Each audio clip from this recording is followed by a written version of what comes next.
Good afternoon, everyone. Welcome back to Business Law 2. Today we're going to be looking at Chapter 42, which involves hybrid business forms. So after reading this chapter, the overall learning objectives, the takeaway that I'd like for us to kind of have for this chapter is one, understand limited partnerships, understand limited liability companies, and then we'll briefly talk about other hybrid business forms, in particular sub-S corporations, limited liability partnerships, and then limited liability limited partnerships. So that's going to be our focus for Chapter 42 today. Anyway, when we talk about limited partnerships, this is a special kind of partnership that consists of one or more limited partners and one or more general partners. Limited partners can capitalize the business. They normally have no liability for loss beyond their investments. But the compromise or the trade-off is that they do not have any managerial power over that business. So, maybe they want to be a partner, but they want to invest the money, but they don't want to do the day in and day out activities that a normal partnership would have in terms of the authority of partners.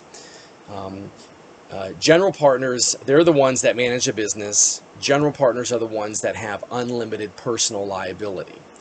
Now, if you want to try and set up a limited partnership, generally a certificate has to be filed and executed with the Secretary of State where that partnership is doing business. And you do that when the limited partnership is formed. If there's no filing, then all partners are considered general regardless of the intent. So that's something very, very important to know, that, whoever is submitting your paperwork, after it's been executed and it gets filed, you want to make sure that that person follows through and they correctly do file all of that paperwork. There have been many cases where limited partners thought that they were insulated from liability only to the extent of their investment, just to find out that their paperwork wasn't properly processed initially, and they're just considered a general partner, and so they have unlimited exposure then. And so that's something that you want to be very, very careful with if you are trying to seek a limited partnership arrangement. Limited partners can assign their interest in part or in whole, as well as they do have a right to inspect the books, because they do have a financial stake in the outcome of this enterprise. Unless the partnership agreement does provide otherwise, in terms of the addition of new partners, any new partner has to have the unanimous consent of the existing partners. Compensation can be different, from a partnership. With limited partnerships, obviously they can earn more as limited partners receive more. Also limited shares, profits and losses as per the agreement or based on their percentage of their capital contribution. Normally, again, just to remind you, the liability for general partners, unlimited. Limited partners, it's going to be limited to the extent of their investment, assuming it was properly filed. Always remember that. Limited partners, they do enjoy pass-through taxation. So like partners pay taxes individually, they don't pay taxes for the company. Termination is the same for partnerships. You've got the dissolution, you've got the winding up process, and then the ultimate termination if that's the route that a partnership is going to be taking. So there's a lot of parallels there. Even though it's a limited partnership, it's the same as it is for a general partnership. When we're looking at limited liability companies, this is a hybrid form of like business entity, organizational structures, and it combines tax advantages of a partnership with the limited liability feature of the corporation. Usually, for any business owner, their two biggest concerns, one is taxation and the other is liability exposure. And so an LLC does provide some unique advantages for each of these very complex, issues that business owners are concerned with. Like with limited partnerships, LLCs have to file with the Secretary of State, and they have to include, either the limited liability company as part of the name of the company, or they could abbreviate it as LLC, either way. Initial capital contributions can be cash, they can be property, they can be services, but if there is a written agreement, partnership agreement has to be followed strictly. In terms of management, An operating agreement can establish who among the members have managing authority in an LLC. Non-members can be managers. If we're talking about distributions, normally profits and losses are shared according to the LLC operating agreement, so that's like a general partnership agreement. And any property that the LLC owns is going to be in its own name. Interest in an LLC is personal and assignable. So, that's something, again, that's unique when you're comparing it with partnerships. In terms of tax classifications, the IRS historically had this very complex, like 4-part test. Now all you have to do as an LLC is just check the appropriate box on the tax forms, and the LLC is taxed just as it would if it were a partnership. So it's become very streamlined and very simple from a tax preparation perspective. If you're going to try and disregard the LLC entity, and so you want to piercing that corporate veil, kind of going behind that insulated, kind of like barrier that exists for an LLC, you've got to somehow be able to demonstrate that link or that connection to the partner or partners that you're going after. If you can do that, members may become personally liable even if it's beyond their capital investment. So that's really the critical thing there. I won't read all of this, but this is an interesting case involving piercing the LLC veil.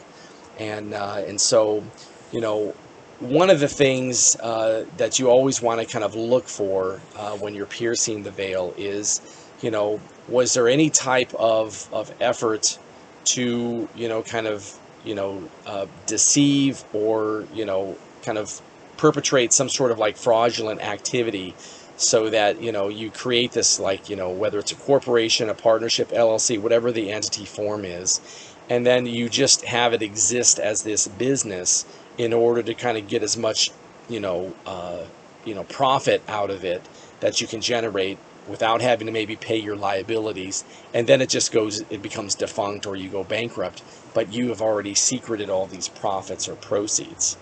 And so that is a way, if you do it consistently, it's easier for subsequent affected parties like creditors to kind of put the paper trail, so to speak, together and say, look, they have a history of doing this. And so we're going to say that we're going to pierce the corporate veil here and go after the personal assets of this person. If we're looking at a sub-S corporation, that is a common form for corporations. So when we talk about, the different types of corporate structures, whether it's the private business corporation or if it's a closed corporation, closed corporations are unique in that shares are not necessarily traded publicly. They're owned by a single person or maybe a small group of shareholders. Could be family-based or it could be employee-based, but you limit the number of shares that are floating around. That sub-S corporation were created to try and help small corporations thrive in an environment where large multinational corporations seem to dominate everything. So that's what we're trying to do with sub-S corporations.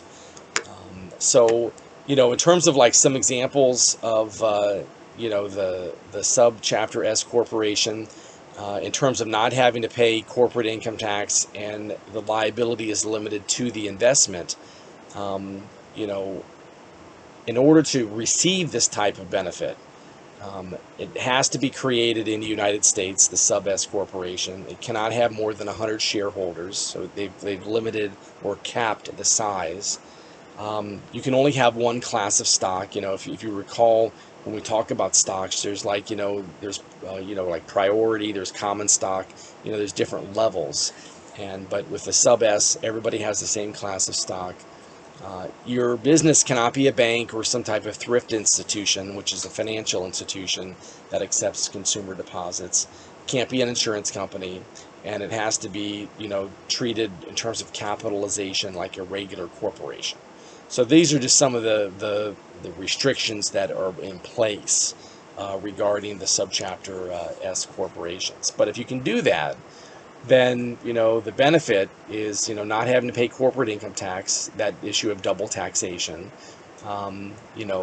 liabilities limited to the investment. All income, deductions, and losses are going to be taxed by individual shareholders, and it's as a percentage of their ownership, not for the business as a whole. So definitely some very strategic benefits there for the S corps.